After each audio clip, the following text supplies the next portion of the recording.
نحمده ونصلي على رسول الكريم أعوذ بالله من الشيطان الرجيم بسم الله الرحمن الرحيم Assalamu alaikum wa rahmatullahi wa barakatuh.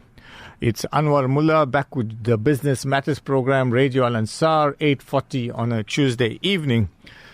Back in the studio after an absence of about 5 or 6 weeks, during which time I've been away in the UK, doing some stuff there and having the honor of meeting some really high-profile people there and having the good fortune of spending some time at the Wimbledon tennis tournament as well.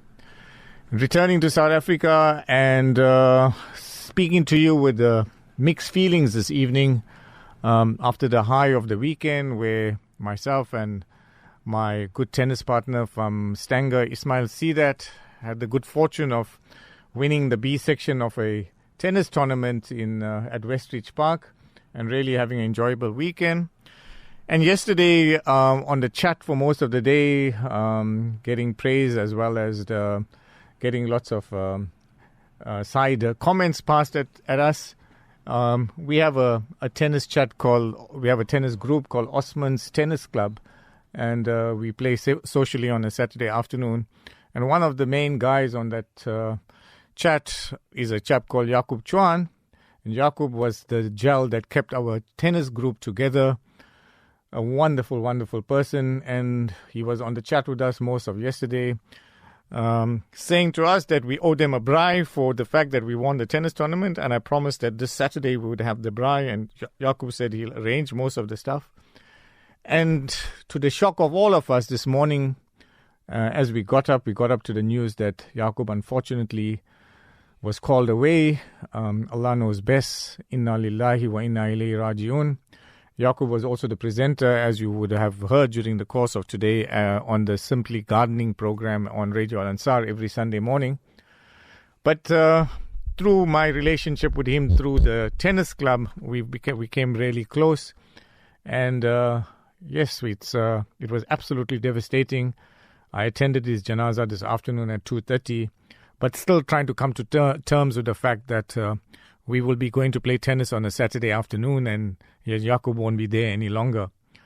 So I know Idris Kamisa is doing a tribute to Yaqub tomorrow evening at 8:30 on Radio Al-Ansar, because Idris was also a member of our tennis club, and as much as he wasn't playing much recently, he used to play quite a bit previously, but also a very, very good friend of Yaqub's. And today has certainly been a day where we kind of looking at each other, questioning each other, and at the end of the day saying to each other that life is certainly very short.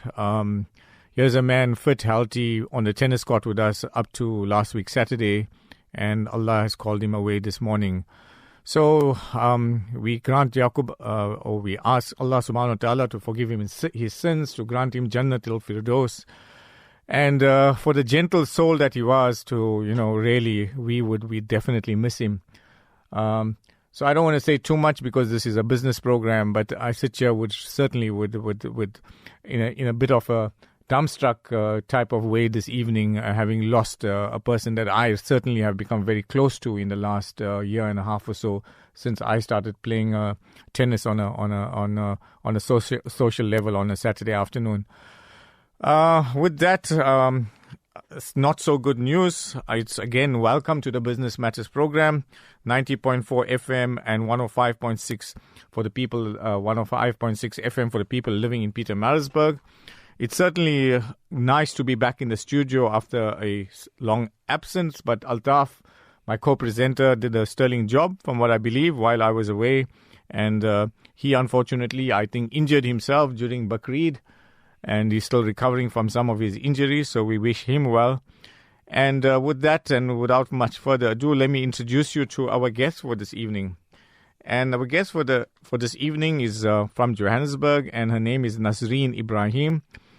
And she is, I won't steal too much of her thunder and ask her to introduce herself, but except to say Assalamu alaikum and welcome to Radio Al-Ansar, Nazareen. Wa alaikum salam. Jazakallah for the invitation. And we make dua for all the Mahumeen, including your dear friend, Mr. John. We all are going to travel that journey one day. So inshallah, it is as easy and peaceful as may have been for him. Yes, we certainly are all going to travel that journey. It's just that we don't know when that time will be, and we pray that Allah subhanahu wa ta'ala takes us all in a good state whenever that time is, inshallah, and with iman, inshallah. Nazareen, we're talking today about artificial intelligence, something that I must profess I don't know too much about, so you're going to have to educate me this evening, and as well as educate the listeners of Al Ansar.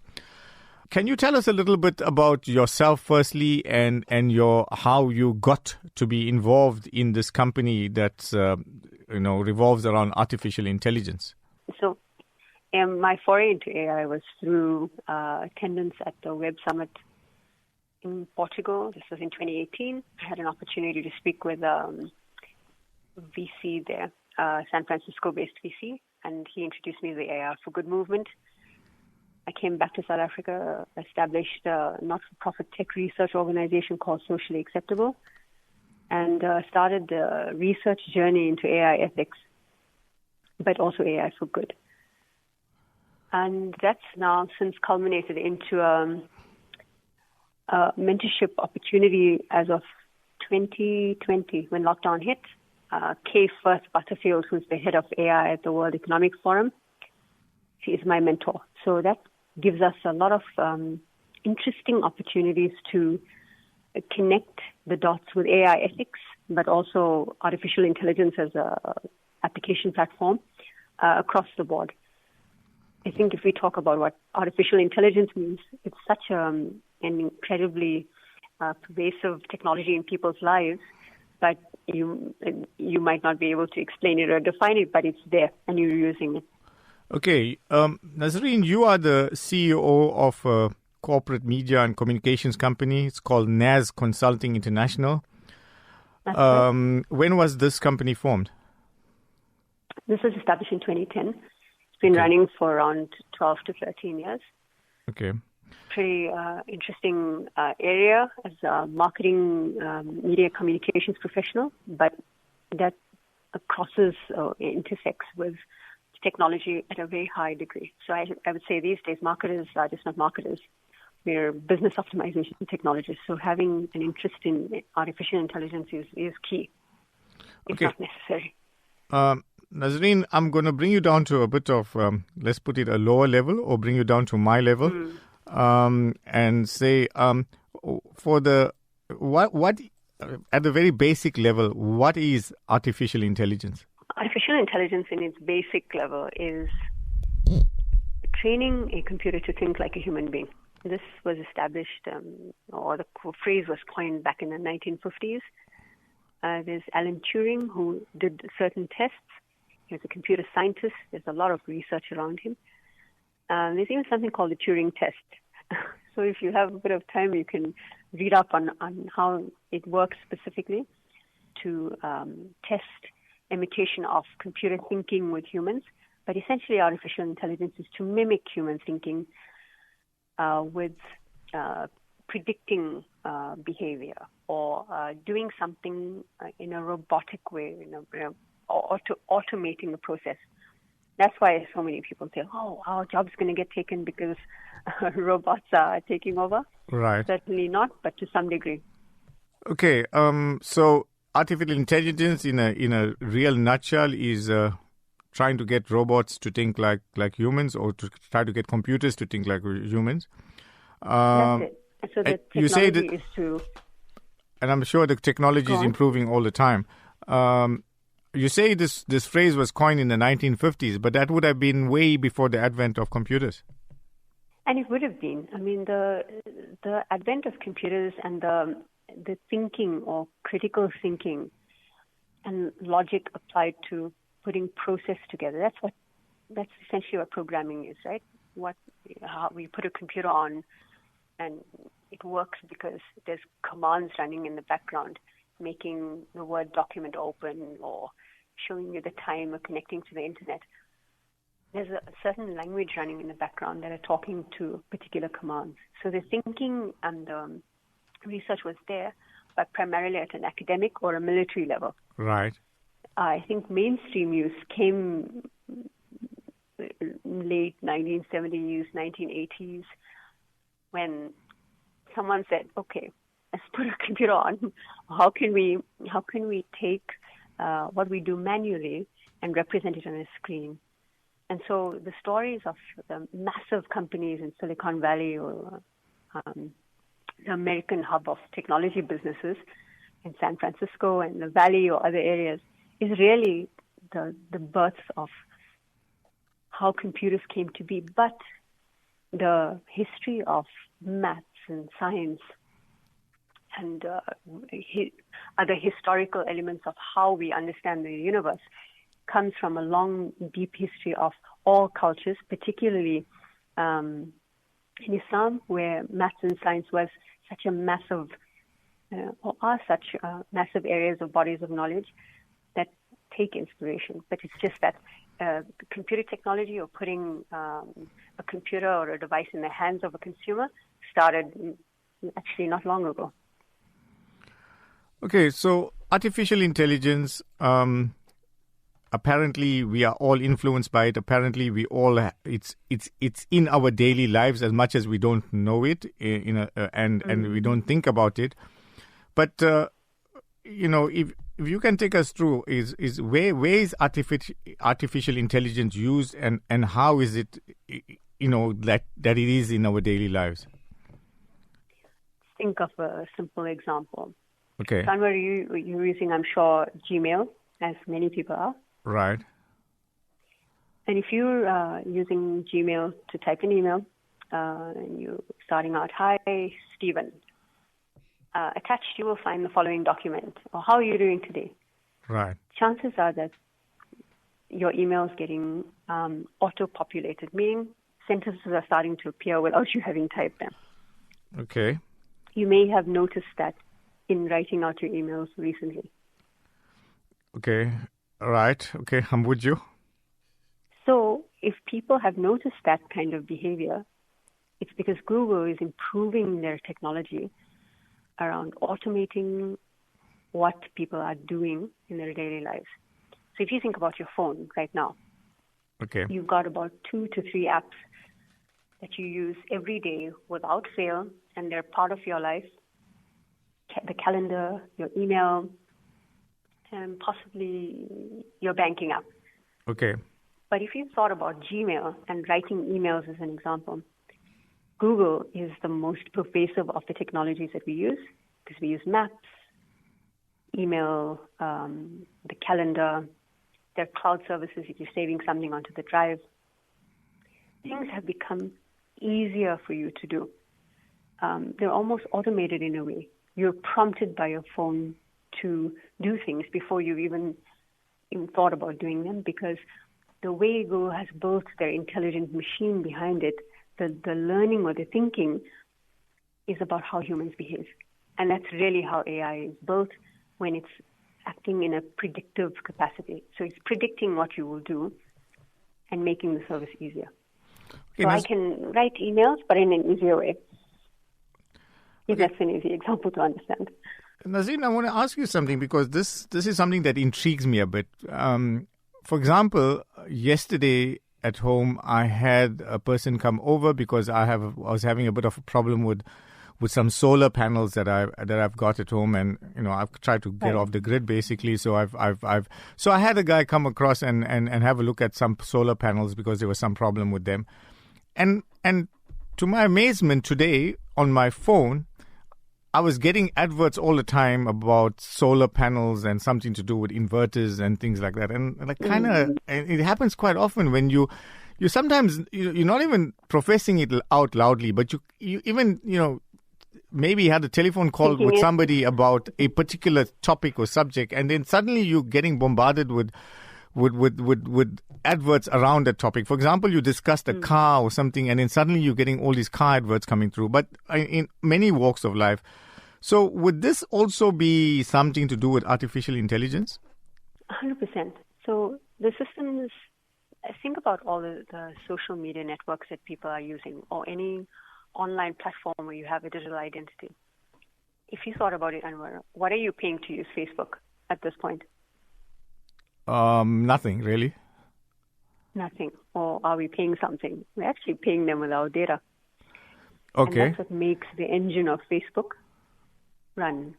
In order for them to build a system that serves us better, or what we think serves us better, Okay. they will use our interests, our likes, but more specifically, and this is a point of contention, there has been many debates and also complaints about the large social networks or tech organizations using the hardware of our phones to listen to us, to surveil us in a way by using our cameras, listening to voice conversations through team meetings you're having, either using Google Meet or Zoom. So there are debates around it, but you can tell where they're finding their data sources.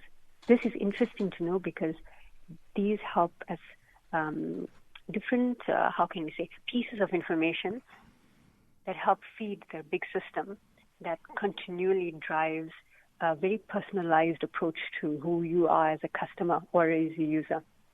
If people work in marketing, they would be very familiar with the term personalization or hyper-personalization, and it simply means how can I have an experience that best serves me as a customer so I always remain online. And that's exactly what Facebook, Twitter, Instagram, TikTok, LinkedIn, YouTube, and the whole world of digital channels perform. They use our data in order to serve us with an experience that most pleases us or things that most interest us. And there's an AI engine behind it. So the artificial intelligence system learns from all the points of information that are fed into it. And the how can we call it? So the algorithm, but algorithm meaning the way that it learns to understand the data that it's fed is improving on its own day by day. And because the technology or the processing power, the amount of, how can we talk about it? How quickly a computer is able to process the data, the sheer speed at which it can do it has gone up light years compared to what we knew before. Sure. And so this gives us an opportunity to experience things at much a higher pace and scale. And that's why when you're talking about solar panels, these systems are picking up your search, picking up voice, matching those against what potentially you'd want to hear or see more of, and then serving it to you using this massive system that's continually processing a large amount of data or information. Okay. Nazareen, unfortunately, we have to break for the 9 o'clock news. Sure. And I'm certainly looking forward to the second part of our conversation, where we're going to bring the artificial intelligence landscape down to a South African level, and more importantly, then ask you what would a company like yours be able to offer us as businesses, where we could be using this artificial intelligence to enhance our businesses and our profitability, and where would somebody like you fit into this type of situation? If you've just joined us, you're on the Business Matters program on Radio Al Ansar, 90.4 FM Durban and 105.6 FM Pietermaritzburg. The number in the studio, 0861 904 904. If you want to call us, 0861 904 904, or if you would rather send a WhatsApp message to us, it's 060 904 1056. Nazareen, I want to bring it down to a little bit more onto the local level and say, what does the artificial intelligence landscape look like in South Africa? Great question, and I think pretty good. Pretty good as in we have, how can I explain this quite simply? Because, when you're in the industry, you want to talk in very technical terms. Okay. But simply it means that the environment for us to either build applications through artificial intelligence or experience it because of tech organizations that have chosen to bring their solutions here, one of them being Amazon. Okay. Many people might have seen the news that Amazon is hoping to establish a more full-time operation here. They do currently have an office in Cape Town, serving a service called Amazon Web Services, or AWS. It's a cloud service or cloud provider that allows developers to use their service to help customers do a number of things in their organization or in their businesses. But more simply, people also experience a level of artificial intelligence and its way of how they do things, experience things. And I'm actually sitting with friends right now. Okay. We're talking about an AI example, which is common to everyone through shopping. Right. And that's if you go on to Takealot or Superbalist and you purchase an item, and at the bottom of the screen you see more like this. Yes. Yeah. Or they recommend that you buy something with it. That's actually the AI engine at the back end that has been trained with many points of data or what human behavior is like in choosing something. Right. When you think about logic, Anwar, how do we think as human beings? We have a choice, and typically human beings don't like too much of choice. If you have 4 or 5 things you can choose from, great. But imagine that in high volume with a lot of people of different ages, of different types. They come from different places. It's very interesting to take that information and then build a profile or build an environment where people can get served what could be most likely that they'd want. Make sense so far? So that's how you would understand a local experience of artificial intelligence. But to bring it back to the how we are operating as businesses, as a country, as a landscape, I would say South Africa and Rwanda, including Ghana, are 3 of the countries on the African continent who have a very active artificial intelligence landscape in terms of policy, regulation, as well as the technology environment for us to build and innovate.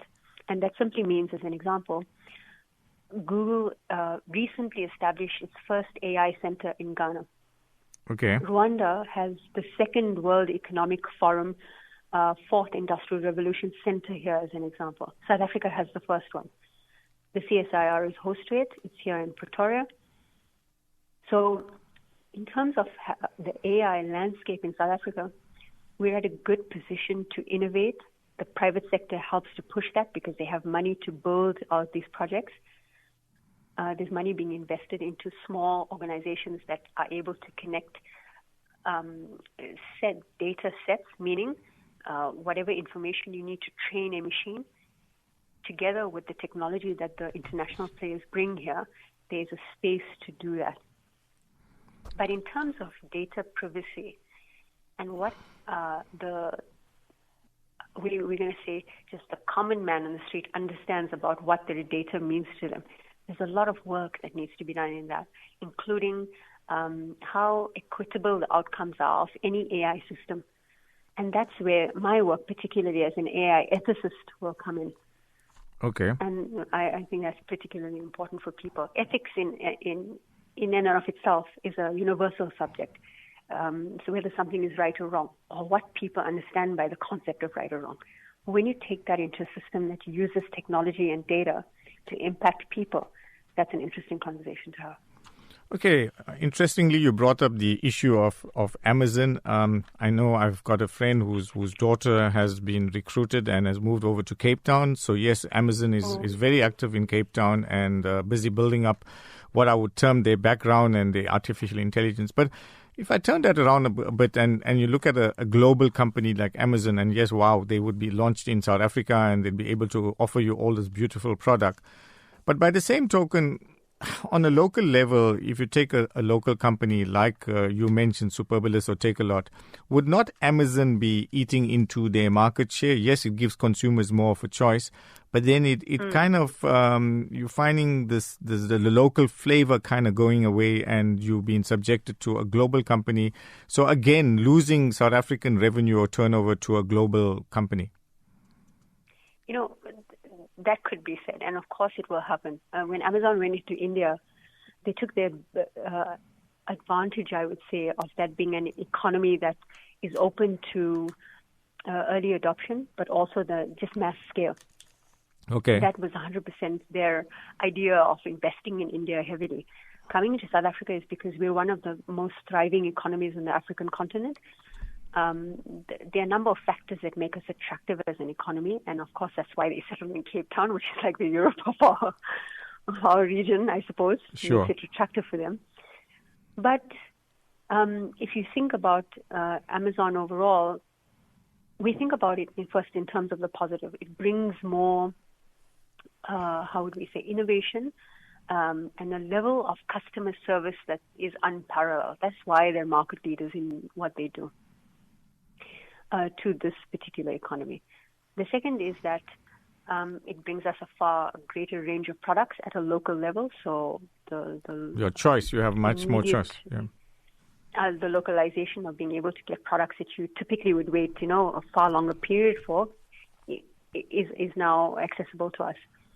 I do, however, think that it worries me slightly that their practices of taking over small businesses, of which small business is the thriving heart of this economy, of our South African economy, right, is taking them over or pushing them out of the market by outpricing them. And that, for me, is a bit of concern. But it's going to be an interesting case study to see how they fare against a Take-A-Lot, which I know they're going to go head-to-head with. Okay, the other thing that maybe I'm a little bit old school, but if I'm buying an article of clothing, for example, I want to touch and feel and try on and kind of satisfy myself that it's what I really want. Maybe I've got a history in the clothing industry, so I'm a little bit biased. But for me, I still like that shopping experience of going out into the store and really physically holding the garment, feeling the nature of the fabric and all of that, which is sadly lost when it comes to buying online. So I always, I think our colleagues in the industry, especially in marketing, you talk about the physical nature of a product, right? You need to see and feel it. We all have this behavior. If anything that the last 2 years have shown us is that human behavior can be modified. Sure.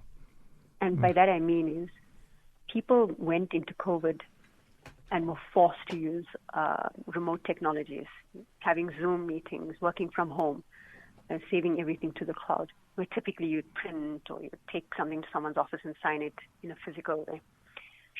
Stores, no matter where they were in the retail chain, had to rethink how they communicated with customers and how they packaged and provided their products and services.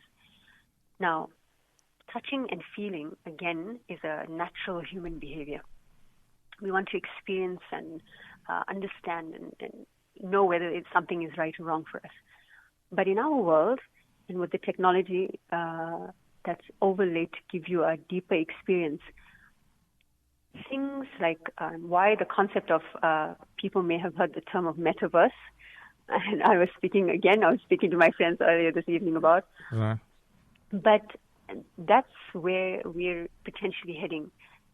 Big brands like sporting brands, Nike, some haute couture brands. I think Burberry may have done it already, and Dior, but there are more mainstream retailers who are moving into that, giving customers an opportunity to virtually experience a store using a headset and looking at the articles. And people have tried this on here, trying on a lipstick using an app and to see what color. Those are just elements of a customer experience that bring in the predictive nature of artificial intelligence. It needs a lot of data, meaning it needs a lot of information of what people do.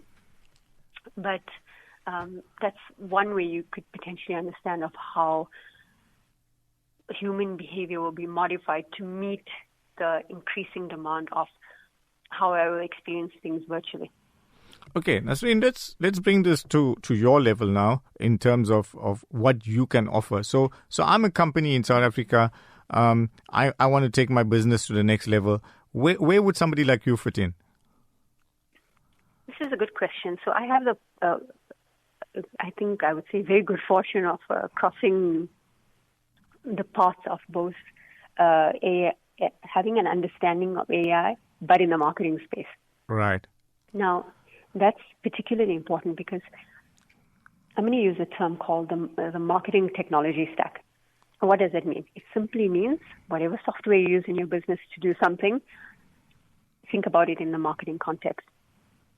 So say as a business, you used Facebook, Instagram, and then you may use email newsletter, and you use your website.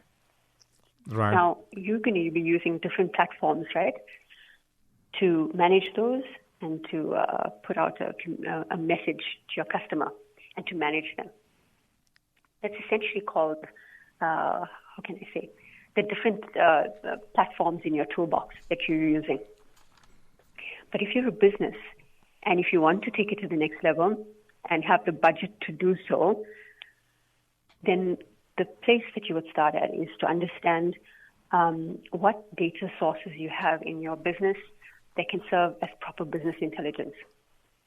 If you are able to find all of them, whether they come through your calls, WhatsApps, SMSs, emails, the back-end processing of the production line, the number of orders that come through, and you are able to put all of them into one system, draw intelligence, business intelligence or data from that, the reports, you can then make better decisions on a longer term basis, knowing how your customers will behave, or what is the potential for you to identify a new revenue stream.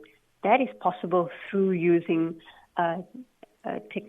tools in the marketing toolbox that will allow you to see a better, clearer view of that. I think for South African businesses, that's a place where they need to start at right now, because we are currently in a more very traditional marketing approach where you take Facebook, you take Instagram, you make sure you update it, you update the website, and that's it.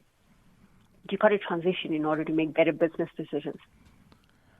Okay, so what you're saying is that if you have a certain budget for ad spend, you want to use it to maximize the benefit out of it, and what you would be able to do is kind of guide in terms of how to spend this money and how much to spend in, for example, newspaper advertising, or how much to spend on the web and which parts of the web to spend it on. Am I making any sense there?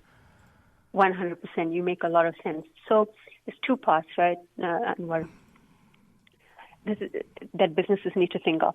The first is that the typical marketing approach is, I want to reach a certain number of people, I have this amount of money, can you help me to put an ad together and run it? Okay. Done. You put it in Facebook, you put it in Instagram, you spend money, you run a campaign, and you get a result. Okay. That's the first part of marketing. The second part is now having an overall view of marketing as a component of how you will drive your business goals, or driving, everybody wants to make money at the end of the day. Sure. And marketing is an important component, but what marketing in this day and age does is allow you to get better insight into your customer. Okay. And that is where you can channel your budget, but you need to talk to a media and comms specialist who has a very good understanding of the technology platforms available that will enable you to do this in your business. Okay. Nazareen, with that, if somebody wants to contact you and get more information or find out more about the services that you can offer, can you give us some contact details? Absolutely, and thank you for the opportunity to do so. You can get in touch at nazconsulting.co.za or contact at nazconsulting. Sorry, Naz as in N-A-Z. N-A-Z at nazconsulting. Right. .co.za. Okay. You can go to our website, nazconsulting.co.za. Okay, so you kept it pretty simple. Yeah, very, very simple. Naz Consulting is the go-to place, and any telephone number that they can contact you on? Sure, you can get me on my cell. It's 073 Right. 668 Right. 6783. Okay. If our numbers for our offices are on the website. The website. I don't remember it offhand. Okay. So that's 073-668-6783. You can get hold of Nazareen Ebrahim, and she can talk to you through artificial intelligence. I must say that in our little way in our business, we've kind of spent a bit of money on, for example, Google, and they, spent a couple of $100 each month, where they would kind of put you at the top of the search list, etc. And we've seen the results straight away. We've seen people that, of course, walking through the door that we never ever expect to see. And when we've questioned, how did you get to us? Because we kind of low profile, whatever, they said, we, through the net, we found you there. We searched for a particular product and your name came up. So it certainly made a difference. I can tell you from personal experience in our business. And I strongly recommend to the businesses out there, if you haven't already, the spending money on the net is the way to go. And here's Nazareen Ebrahim that can help you in terms of making your buck go further, so to speak. Okay. Nazareen, with that, thank you for joining us this evening. It's really been an eye-opener to speak about artificial intelligence, and I'm sure we're going to be discussing this type of topic much more in the future, because it's going to become more and more part of our daily lives. Of course, and Jazakallah again for the opportunity. It was a pleasure to speak with you, Anwar. Okay, thanks for joining us tonight, and I'm sure we will get you back on air at some stage, and an open invitation when you next in Durban, please do contact me and we'll get you into the studios of Radio Al Ansar. Sure thing, inshallah. Take care. Yeah, with that, just one or two announcements before we conclude tonight's program. The first one is an announcement regarding a webinar. It's the Minara Business Guidance Webinar taking place on the 2nd of August, and the topic is Consumer Protection Act, Assisting Businesses Comply. Something very topical, the Consumer Protection Act, and how your business or businesses can comply with the Consumer Protection Act. The webinar takes place on the 2nd of August under the auspices of the Minara Chamber of Commerce. So the best bet would be to contact the Minara offices, and they would be able to assist you in terms of how you could get involved in that webinar. The second announcement regarding the Minara Business Awards, which will be taking place on the 28th of October in Durban. An evening that is, very keenly awaited each year to see who the nominations are and who the winners are. So nominations are open at the moment and they close on the 15th of August. So if there's somebody or some business that you feel deserves to be nominated for these prestigious awards, the Minara Business Awards, please do nominate them before the 15th of August. And you can email kzn@minara.org.za, kzn@minara.org.za, or visit the website, and the website is www.minara.org.za, and you'd be getting more information on how you could nominate somebody for the Minara Business Awards. So with that, those are the two announcements. Certainly very, very nice to have Nazareen Ebrahim on the air tonight and learning a bit about artificial intelligence. And very good to be back on air myself. Inshallah, I'll join you again next week for another interactive program on the Minara Business Matters show. With that, it's wassalamu alaikum wa rahmatullahi wa barakatuh. Radio Al Ansar podcasts.